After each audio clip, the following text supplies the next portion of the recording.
Welcome back to బామ్మగారు మచ్చర్లండి. ఈరోజు పులిహార గోంగూర పచ్చడి పడుతున్నానండి. ముందు చింతపండు నానబెట్టుకోవాలండి. పొద్దున్నే లెగవంగానే నానబెట్టాను ఒక 2 గంటల పాటు. బాగా మెత్తగా గుజ్జు గుజ్జు అయిపోద్ది. అప్పుడు బాగా చక్కగా బెజ్జాల గిన్నె తీసుకుని పిండుకోవాలన్నమాట. అది బెజ్జాల ప్లేటు. దాంట్లో పిండుకుంటే మనకి మెత్తగా పులుసు అంతా దిగుద్ది, తొక్కు పైకి వస్తుంది అనమాట.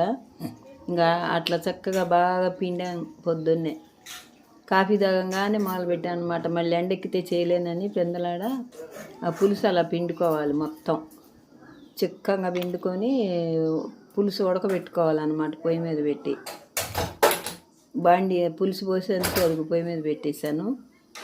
సిమ్లో పెట్టుకొని బాగా చక్కగా ఉడకాలన్నమాట. అది బాగా నీట్గా ఉడకాలి. ఆ పాక ఉడుకుతూ ఉంది.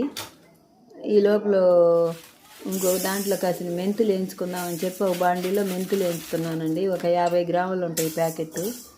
ఆ మెంతులు బాగా దోరగా వేయించుకోవాలండి, మాడకూడదు. మాడితే చేదు వస్తుంది అనమాట. లైట్గా గోరువెచ్చగా సిమ్లో పెట్టుకొని మంచి కలర్ వచ్చేదాకా వేయించుకోవాలి ఆ మెంతులు వేయించుకున్న తర్వాత ఇక బాండీ పెట్టేసి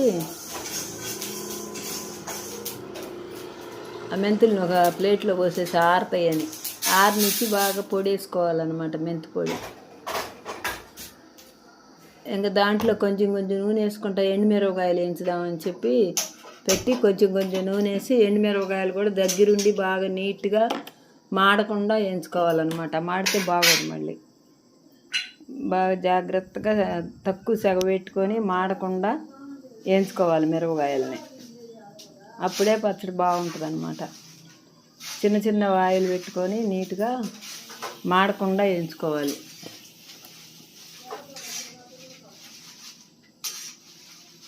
మాడకూడదండి. కలర్గా అన్నీ యావరేజ్గా కలుపుకుంటా చక్కగా వేయించుకోవాలి. బాగా ఏగినాయండి. ఏగినాయి మిరపకాయలు. రెండో వాయి కూడా ఏగినాయి అనమాట. మొత్తం వేయించి పోసుకున్నాను దాంట్లో గిన్నెకి. ఇంక ఇప్పుడు ఏం చేయాలంటే మళ్ళీ అట్లాగే కొంచెం నూనె వేసుకుంటా మిరపకాయలు వేగటం అయిపోయింది. గోంగూర వేయించుకోవాలన్నమాట. కొంచెం నూనె వేసుకుంటా మళ్ళీ గోంగూర వేయించుకోవాలి.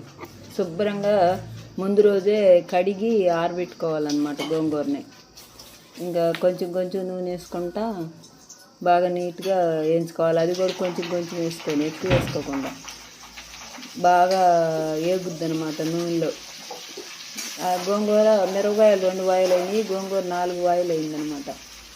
బాగా జాగ్రత్తగా వేయించేసాను మొత్తం. అదిగోనండి మిరపకాయలు వేయించాను, పులుసు ఉడికింది, గోంగూర రెడీ. ఇగో మెంతులు వేయించి పెట్టుకున్నాను. పసుపు కొంచెం వేస్తున్నాను అనమాట. పసుపు శుద్ధికి కొంచెం వేసుకోవాలి. అది అనమాట. ముందు ఏం చేయాలంటే ఇక మిక్సీ జార్లో ముందు మెంతు పిండి వేసుకు పెట్టుకోవాలి. మెంతులు ఆరిపోయినాయండి. బాగా మెత్తగా పొడి వేసుకోవాలన్నమాట మిక్సీలో. ఆ పొడి కూడా రెడీగా పెట్టుకోవాలి. వాయి కొంచెం వేసుకుంటా పచ్చట బాగుంటుంది అనమాట. 50 గ్రాముల మెంతులు అనమాట. దానికి మెత్తగా పొడి వేసుకొని తర్వాత తెల్లబాయలు కూడా దాంట్లో వేసి బాగా నలిగేటట్టు చేసుకోవాలి. మెంతి పొడి అయిపోయింది. అయితే మెత్తగానే అయింది. అవి చిన్నులపాయలు ఒలిచి పెట్టామన్నమాట. ముందు రోజు నైతే ఒలిచి పెట్టుకున్నాం. అవన్నీ పోయాలన్నమాట. ఎంత చిన్నులపాయలు వేస్తే అంత టేస్ట్ ఎక్కువ అయిద్దని దానికి కొద్దిగా తీసాను. చిన్నులపాయలు మెంతిపిండేనండి అసలు రుచి గోంగూర పచ్చడికి, పులిహార గోంగూరకి. ఉప్పు కూడా కొలుచుకొని ఆ గ్లాసులో పెట్టుకున్నాను. ముందు కొంచెం మిరపకాయలు వేసుకొని మెత్తగా, తర్వాత గోంగూర వేసుకుందామని తీసి మళ్ళీ మిరపకాయలు వేస్తున్నాను. మిరపకాయలు కొంచెం ఉప్పు వేసుకోవాలన్నమాట. అట్లా వాయి కొంచెం ఇంకంతా పచ్చడి అంతా వేసేసానండి. పచ్చడి అయిపోయినాక నూనె పోస్తున్నా తిరగమాతకి.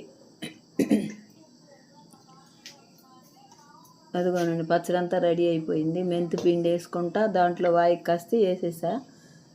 తిరగమాతలో చివరిలో చిన్నులపాయలు కొంచెం తొక్కేసుకోవాలన్నమాట. లాస్ట్లో ఆవాలు శనగపప్పు వేసిన తర్వాత అవి వేగిన తర్వాత చివరిలో చిన్నులపాయ వేసుకోవాలి. ఆ పప్పులు వేగిన తర్వాత చూసుకొని. పప్పులు కూడా మాడకుండా జాగ్రత్తగా వేయించుకోవాలన్నమాట. అట్లా వేగిన తర్వాత ఇక ఆ చిన్నులపాయలు తొక్కి పెట్టుకున్నాను కదా ప్లేట్లో, అది వేయాలి. మంచి వాసన అనమాట పచ్చడి వేస్తే. ఏ పచ్చడికైనా తిరగమాత అలాగే వేయాలండి, అప్పుడే మంచి స్మెల్ వస్తుంది పచ్చడి. ఏగిందండి, తీసి పచ్చట్ట పోసేసుకుందాం. అది అన్నమాట, పచ్చడి రెడీ అయిపోయిందండి. శుభ్రంగా నీట్గా చేసేసాము. తిరగమాత గింజలన్నీ పోసి పచ్చడి అంతా బాగా నీట్గా అయిపోయింది అనమాట. ఓకే అండి, బాయ్. గోంగూర రెడీ అయిపోయిందండి, పులిహార గోంగూర. ఈ వీడియో నచ్చితే లైక్ చేయండి. బాయ్ అండి. పచ్చడి రెడీ అయిపోయింది. బాయ్.